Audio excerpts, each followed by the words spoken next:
जब मरते हुए गुरु द्रोणाचार्य ने पूछा आखिर मेरा दोष क्या था, उसके बाद भगवान श्री कृष्ण ने बताया असली सच। वीडियो में आगे बढ़ने से पहले आपसे रिक्वेस्ट है कि अगर अभी तक आपने हमारे चैनल अनोखी दुनिया को सब्सक्राइब नहीं किया है तो जल्दी से कर लीजिए और कमेंट्स में जय श्री कृष्णा जरूर लिखें। द्वापर युग में ऐसे व्यक्ति ने जन्म लिया जिसे दुनिया ने सर्वश्रेष्ठ गुरु माना, लेकिन भगवान श्री कृष्ण ने उन्हें एक गुरु और पिता के रूप में विफल माना। वो कोई और नहीं बल्कि स्वयं पांडवों और कौरवों के गुरु द्रोणाचार्य थे। महाभारत के युद्ध के दौरान जब पांडव पक्ष को लगा कि द्रोणाचार्य को हरा पाना असंभव है, तब अश्वत्थामा मारा गया ऐसी झूठी खबर चारों तरफ फैलाई गई ताकि वियोग में आकर द्रोणाचार्य अस्त्रों और शस्त्रों का त्याग करें और उनका वध संभव हो सके।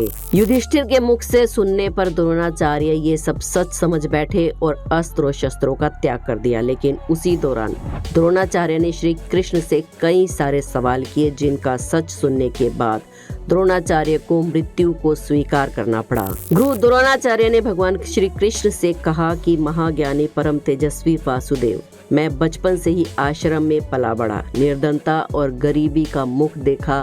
क्या मेरे पूर्व जन्म में मैंने कोई बहुत ज्यादा पाप किए थे? अपने मित्र द्रुपद से धोखा खाया, जिस राज्य पर विजय दिलाई उसी से निष्कासित किया गया। आखिर इसमें मेरा क्या दोष था? क्या मित्र की सहायता करना एक पाप है? कठोर तप के बाद अश्वत्थामा का जन्म हुआ, लेकिन निर्धनता की बदौलत उसे दूध के स्थान पर आटे का घोल पिलाता रहा। आखिर इसमें मेरा क्या दोष था? क्या दया भावना रखना मेरा पाप था? जिस प्रकार स्वयं परशुराम जी से शिक्षा प्राप्त की, वही शिक्षा मैंने पांडवों और कौरवों दोनों को बराबर मात्रा में दी, लेकिन आज भी एकलव्य का अंगूठा मेरे जीवन का सबसे बड़ा लांछन है। आखिर इसमें मेरा क्या दोष था? क्या वादों को निभाना मेरा सबसे बड़ा पाप था? भरी सभा में द्रौपदी का वस्त्र हरण सिर्फ धर्म निभाने के कारण मैं रोक नहीं सका, लेकिन मैंने अपने पुत्र अश्वत्थामा को श्राप अवश्य दिया था। आखिर इसमें मेरा क्या दोष था? क्या राजकीय धर्म का पालन करना मेरा सबसे बड़ा पाप था? तब भी भगवान श्री कृष्ण बोल पड़े, हे भारद्वाज पुत्र द्रोण, निर्धनता आखिर कौन नहीं देखता? एक शिशु जन्म से ही निर्धन होता है, लेकिन कुबेर का भंडार पाने के लिए मेहनत, संघर्ष और धैर्य अति आवश्यक होते हैं। जिस प्रकार आपने अपने मित्र से धोखा खाया, बिल्कुल ठीक वैसा ही बाली ने सुग्रीव से और रावण ने विभीषण से खाया था। भले ही मकसद में अंतर रहा हो, लेकिन कार्य समान ही था। ऐसे में धैर्य इंसान का सबसे बड़ा साथी होता है, लेकिन बदले की भावना के चलते आपने अपनी मृत्यु का शस्त्र निर्माण स्वयं ही कर दिया, वो भी दृष्टिद्युम्न के रूप में। और दरअसल वहीं से द्रौपदी का जन्म भी हुआ और महाभारत की नींव भी रखी गई। क्योंकि दोस्तों, ये तो हम सब जानते ही हैं कि यदि गुरु द्रोणाचार्य बदले की आग में जलते हुए कौरवों और पांडवों से गुरु दक्षिणा के रूप में द्रुपद को बंदी बनाकर लाने की मांग ना करते, तो द्रुपद भी कभी अपने मित्र द्रोण की मृत्यु के लिए कामना नहीं करता। इसके आगे श्री कृष्ण कहते हैं, हे भारद्वाज पुत्र द्रोण, आप सर्वश्रेष्ठ हैं और रहेंगे भी, लेकिन सिर्फ एक योद्धा के रूप में, ना कि एक गुरु और एक पिता के रूप में। दुनिया आपको जानेगी, लेकिन अर्जुन के गुरु के रूप में, ना कि किसी सर्वश्रेष्ठ गुरु के रूप में। क्योंकि एक गुरु का दायित्व होता है अपने शिष्य को उत्तम बनाए। एक गुरु का दायित्व होता है अपने शिष्य को धर्म और अधर्म के बीच का अंतर समझाए, और अगर वो ये ना कर पाया तो वो शिक्षक के रूप में विफल कहलाता है। वहीं एक पिता का भी कर्तव्य होता है कि वो सारे मोह को त्याग कर अपने पुत्र के चरित्र को उत्तम बनाए। एक गुरु के रूप में आप सिर्फ अर्जुन के गुरु ही नहीं, अपितु अपने आश्रम में मौजूद सभी शिष्यों के गुरु थे, लेकिन आपने सिर्फ अर्जुन को ही प्रिय समझा। वहीं कौरवों को सिर्फ और सिर्फ युद्ध की शिक्षा दी, उनके चरित्र के निर्माण का कार्य तो आप भूल ही गए। हे मुनिवर, जब एक बालक इंसान होता है तभी वो सब कुछ सीखता है, और ये आपका कर्तव्य था कि आप दुर्योधन और उसके भाइयों के चरित्र का निर्माण करते, उनको धर्म के मार्ग पर लाना था, लेकिन आप उसमें विफल रहे। ये जानते हुए भी कि दुर्योधन और उसका भाई अधर्मी होते जा रहे हैं, आपने कुछ नहीं किया। वहीं अगर आप एक पिता के रूप में सफल होते तो आज आज आपको इस युद्ध में अधर्म के पक्ष में खड़ा होना नहीं पड़ता। आपने अश्वत्थामा को उसके बल और ज्ञान से अधिक शिक्षा दी, लेकिन मोहवश आप उसके चरित्र का निर्माण करना भूल गए। अगर आप अपने मोह को त्याग कर कठोर रहते और बचपन में ही जब वो दुर्योधन के साथ था तब आपने अपनी कठोरता दिखाई होती और उसे धर्म के पथ पर चलने के लिए विवश किया होता, तो शायद उसके अंदर का धर्म जिंदा रहता और द्रौपदी के साथ भरी सभा में ऐसा पाप न होता।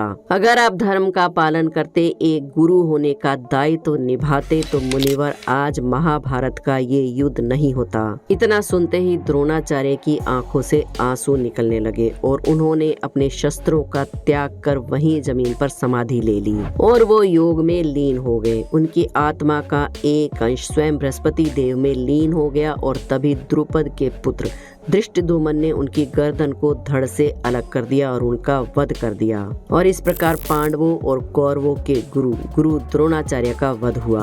भगवान श्री कृष्ण की इन कथाओं से हमें बहुत कुछ सीखने को मिलता है। किस तरह एक शिक्षक और एक पिता अपने बच्चों के चरित्र का निर्माण कर उन्हें एक अच्छा व्यक्तित्व दे सकते हैं और एक अच्छा इंसान बना सकते हैं। महाभारत के समय ना तो एक गुरु ने अपना कर्तव्य ठीक से निभाया और ना ही एक पिता ने। दरअसल महाभारत का युद्ध सिर्फ ना दो चचेरे भाइयों कौरव और पांडवों के बीच की दुश्मनी थी, बल्कि इसका सबसे बड़ा कारण एक और भी था और वो था हस्तिनापुर के राजा धृतराष्ट्र का पुत्र मोह।